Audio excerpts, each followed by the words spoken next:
Global आवाज में आपका खुशामदीद। इस वीडियो में जानिए 2 जुलाई 2025 की बड़ी अंतर्राष्ट्रीय और राष्ट्रीय खबरें जिनका असर पूरी दुनिया पर पड़ रहा है। देखिए तेज, सटीक और प्रमाणित खबरें, वो भी बिना समय गंवाए।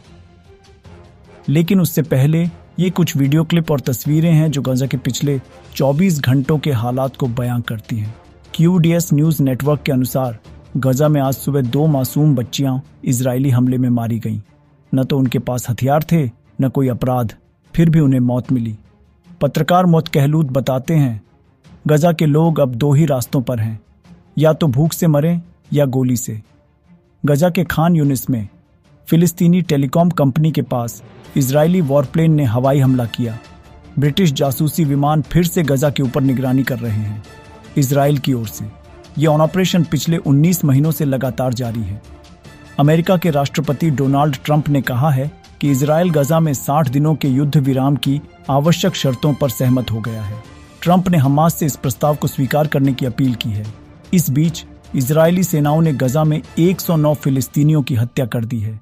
इनमें से 28 लोगों को उस समय गोली मारी गई जब वे अमेरिका और इजराइल समर्थित गाजा ह्यूमैनिटेरियन फाउंडेशन GHF के केंद्रों पर भोजन के पैकेट लेने के लिए इंतजार कर रहे थे।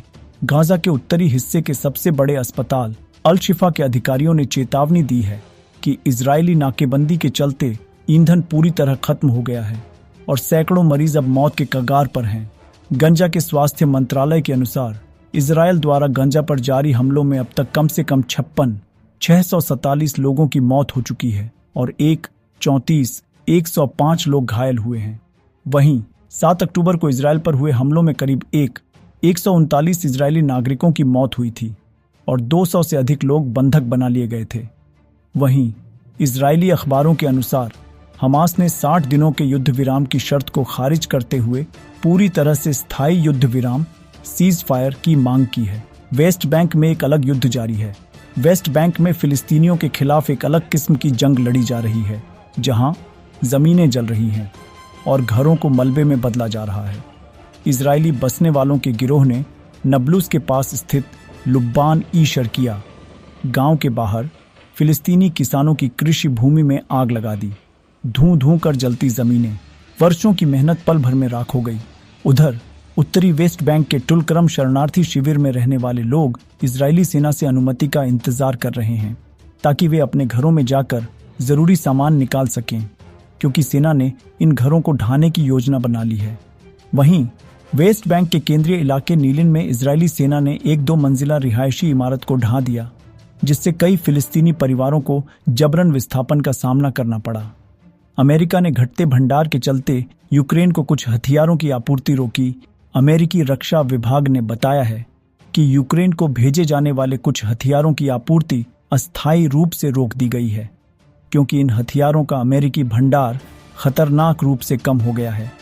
पेंटागन के अनुसार अमेरिका अपने राष्ट्रीय सुरक्षा हितों को ध्यान में रखते हुए इस फैसले पर पहुंचा है। ये कदम ऐसे समय में उठाया गया है जब यूक्रेन को रूस के खिलाफ जंग में भारी सैन्य समर्थन की आवश्यकता है। अमेरिका पहले ही यूक्रेन को अरबों डॉलर की सैन्य सहायता दे चुका है, लेकिन अब हथियारों की सीमित उपलब्धता चिंता का विषय बन गई है। ईरान ने अमेरिका और इजराइल के आतंकवाद का समर्थन करने पर यूक्रेन को लताड़ा। ईरानी विदेश मंत्रालय ने तेहरान में यूक्रेनी प्रतिनिधि को तलब किया और अमेरिका व इजराइल की आक्रामक कार्रवाइयों के समर्थन को लेकर कीव की कड़ी आलोचना की। यह जानकारी ईरानी समाचार एजेंसी ISNA ने दी है। इससे पहले यूक्रेनी विदेश मंत्रालय ने कहा था कि उसे विश्वास है कि वाशिंगटन और तेल अवीव द्वारा ईरानी परमाणु ठिकानों पर किए गए हमले तेहरान को एक स्पष्ट संदेश है कि उसे अपनी मौजूदा नीति को तुरंत रोकना चाहिए। अंतर्राष्ट्रीय अपराध न्यायाधिकरण ने अदालत की अवमानना के एक मामले में बांग्लादेश की पूर्व प्रधानमंत्री शेख हसीना को 6 महीने की सजा सुनाई है।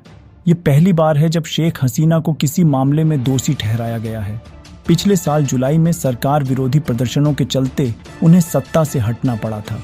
इसी मामले में एक अन्य आरोपी शकील अकंद बुलबुल को 2 महीने की कैद की सजा दी गई है। यह रहा आपका संक्षिप्त संस्करण। दलाई लामा के उत्तराधिकारी पर चीन की प्रतिक्रिया। दलाई लामा ने कहा है कि उनकी मृत्यु के बाद भी उत्तराधिकारी चुनने की परंपरा जारी रहेगी।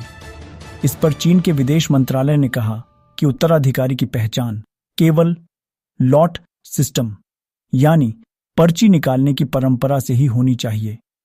ये प्रक्रिया 1792 से चल रही है, जिसमें संभावित नामों की पर्चियां सोने के कलश में रखी जाती हैं। अब तक 3 दलाई लामा का चयन इसी तरह हुआ है। हालांकि मौजूदा दलाई लामा इस पद्धति से नहीं चुने गए थे। चीन का कहना है कि यह परंपरा धार्मिक स्वतंत्रता की उसकी नीति के अनुरूप है। वहीं आलोचकों का आरोप है कि चीन इस प्रक्रिया में हस्तक्षेप करता है, जिसे चीन नकारता है।